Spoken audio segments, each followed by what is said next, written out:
Il est informaticien et il est sans emploi depuis 3 ans. Une situation a priori incompréhensible vu qu'il s'agit d'un métier en pénurie. Nous avons voulu en savoir plus. Et une fois sorti des secondaires, une fois le diplôme en poche, encore faut-il trouver un emploi. On sait que parmi les métiers en pénurie, il y a les informaticiens, très demandés dans les entreprises. Et pourtant, certains jeunes diplômés restent sur le carreau. C'est le cas de Karim que nous avons rencontré après 3 ans de recherche active. Il n'a toujours pas trouvé d'emploi dans son secteur. Pierre Delot et Martin Bildereis ont tenté de comprendre pourquoi. Karim préfère rester discret pour cacher son dépit, sa colère. Chauffeur magasinier depuis toujours, il reprend des études à 32 ans. Son rêve, devenir informaticien. 7 ans plus tard, c'est la désillusion. J'ai l'impression d'avoir, pendant 4 ans, j'ai perdu ma vie. Moi, j'ai donc pris l'informatique, choisi l'informatique, car c'était quelque chose que vraiment j'adorais. On m'a garanti du boulot. Quand vous écoutez les professeurs, les directeurs, etc., des hautes écoles, on s'arrache quasiment le diplôme. J'ai terminé ce bachelier, malgré tous mes efforts, rien, absolument rien.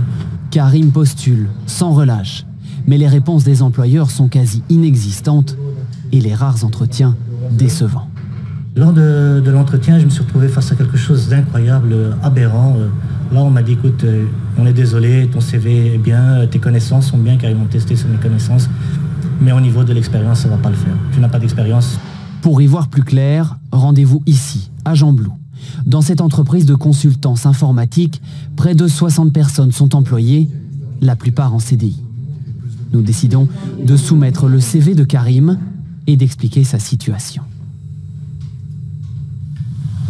C'est étonnant parce qu'à partir du moment où une personne a un bachelier, je connais quand même pas mal de clients qui sont demandeurs, ce sont des juniors, mais ça devrait fonctionner. Pourtant, le cas de Karim n'est pas isolé. Rien qu'en Wallonie, près de 2400 personnes formées et diplômées en informatique ne trouvent pas de débouchés. La faute à des employeurs très frileux, selon ce responsable. En moyenne, on a 3-4 juniors qui rejoignent le rang, et ça fonctionne très bien. Mais c'est vrai que c'est un investissement. Et parfois, c'est un petit peu dur de voir qu'après 3-4 ans, les gens nous quittent quand ils ont tout appris. Mais ça fait partie des règles du jeu. Je ne pense pas qu'on peut faire autrement. Des entreprises hésitantes et aussi parfois très exigeantes. Dans cette association qui regroupe les employeurs en technologie de l'information, on le reconnaît, le cumul des compétences demandées est parfois irréaliste. Pour ce chasseur de talent, c'est aussi la faute à des formations déconnectées du marché de l'emploi.